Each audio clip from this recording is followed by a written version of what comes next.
আমরা এই মুহূর্তে চন্দ্রোদয় মন্দিরের যে উত্তরমুখী দিক সেই দিকে আছি।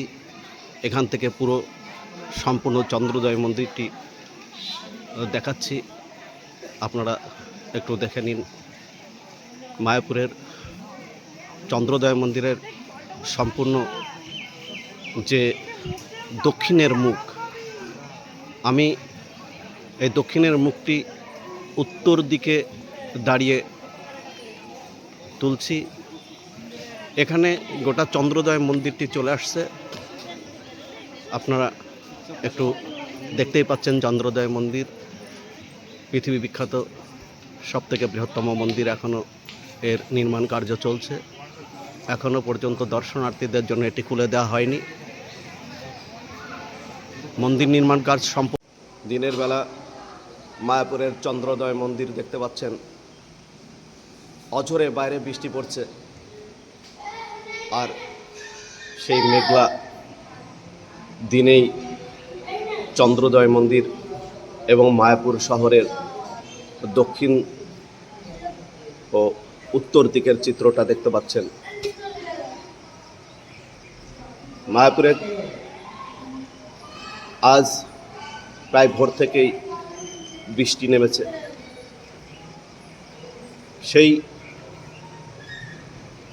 বৃষ্টির মধ্যে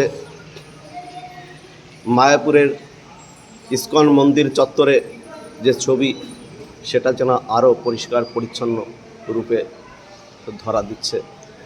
আর চন্দ্রোদয় মন্দিরের ভিউজটা খুব সুন্দর দেখাচ্ছে। মায়াপুর শহরের উত্তর দিকের বৃষ্টিমুখর দিনে যে ছবি আপনাদের কাছে তুলে ধরছি তা অপূর্ব। অনেক দূরে মাল্টি সুপার স্পেশালিটি যে সমস্ত গেস্ট হাউসগুলি আছে, সেই গেস্ট হাউসের চিত্র আপনাদের সামনে একটু তুলে ধরার চেষ্টা করছি। অনেক দূর দূরান্তে একটু ঝাপসা কুয়াশার মতো আজ সকাল 6টা থেকেই বৃষ্টি নেমেছে।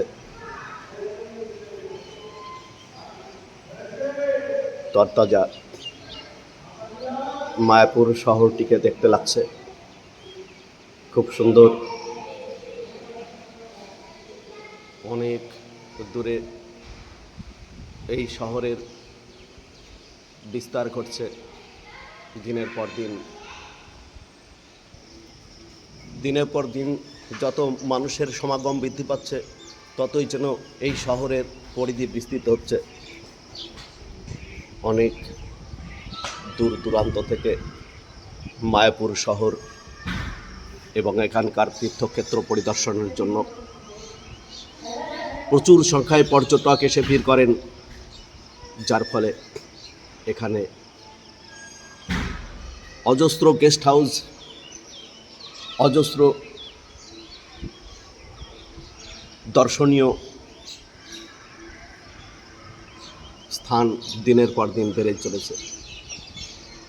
নতুন করে বিভিন্ন মন্দির তৈরি হচ্ছে, আর পৃথিবী বিখ্যাত চন্দ্রোদয় মন্দির কিছুদিনের মধ্যেই সম্পূর্ণ রূপ লাভ করলে এই শহরের গুরু গাম্ভীর্য আরও বেড়ে যাবে, এটা আশা করা যায়।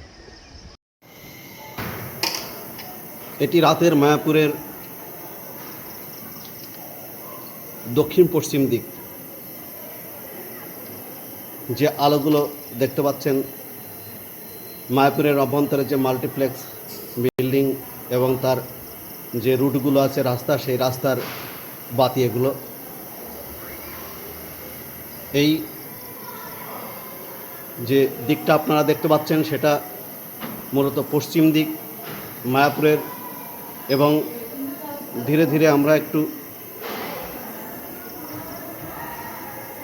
মায়াপুরের দক্ষিণ দিকের চন্দ্রোদয় মন্দির ঠিক এই দিক থেকেও দেখা যাচ্ছে। আমরা একটু আপনাদেরকে দেখাচ্ছি। এবার আমরা দেখাচ্ছি রাতের মায়াপুরের দক্ষিণ পশ্চিম দিক। দক্ষিণ পশ্চিম দিকে মাল্টিপ্লেক্স বিল্ডিং এবং গীতা ভবনে প্রবেশের দ্বার, যেখানে আলো জ্বলছে, এবং অনেক দূরে যে সমস্ত বিল্ডিংগুলো আছে সেগুলোতে আলো জ্বলছে এবং রাস্তায় আপনারা যে রোড লাইট সেগুলোর আলো দেখতে পাচ্ছেন। এবং একেবারে পশ্চিম দিকে দেখতে পাচ্ছেন একটি বড় বিল্ডিংয়ের আলো। খুব সুন্দর দৃশ্য রাতের মায়াপুরের। রাতের মায়াপুর শহর আমরা এখন একটু আপনাদেরকে দেখাবো। চারিদিকে বড় বড় মাল্টিপ্লেক্স বিল্ডিংগুলোতে আলো জ্বলছে। যে সাইডটা আপনাদেরকে দেখাচ্ছে এটা মায়াপুরের উত্তর দিক।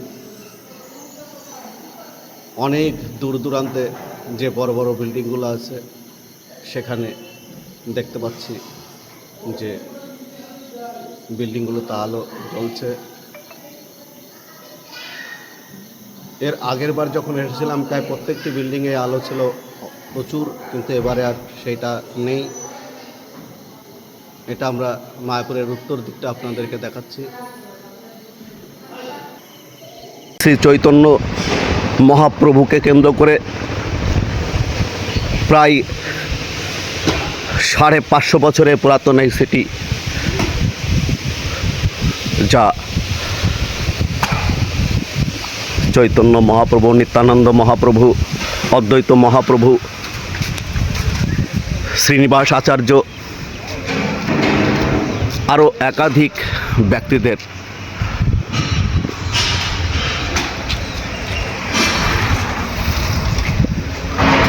পুণ্যফলের প্রতিদান স্বরূপ গড়ে উঠেছে এই সিটি। যে সিটি পৃথিবীর যে কোনো ধর্মীয় স্থানকে এক কথায় হার মানিয়ে দেওয়ার মতো।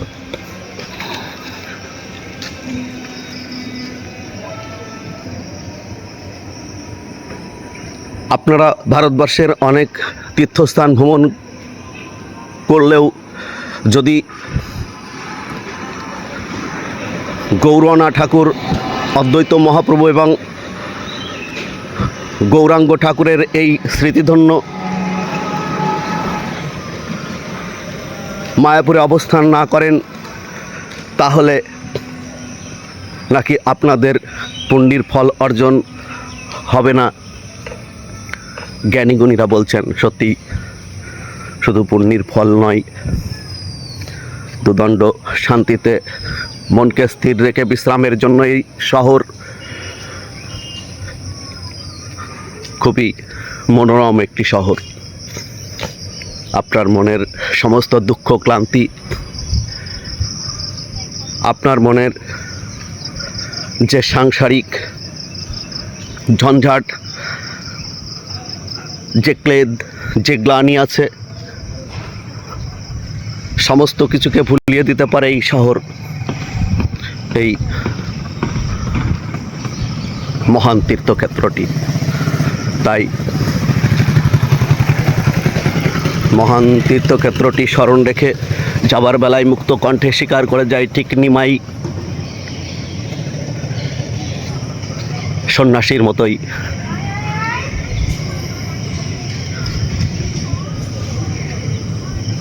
নাকি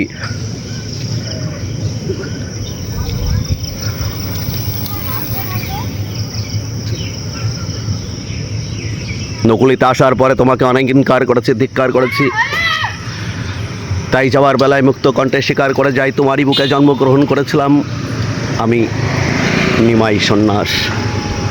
ঠিক এভাবেই নিমাই তার মায়ের নিকট থেকে সন্ন্যাস নিয়ে বিদায় গ্রহণ করেছিলেন চিরতরে গৃহ থেকে। আমরাও বিদায় নিচ্ছি আমাদের গৃহের উদ্দেশ্যেই মায়াপুর নগরী ত্যাগ করে, কিন্তু চিরতরে নাই। আমরা বছরে একবার করে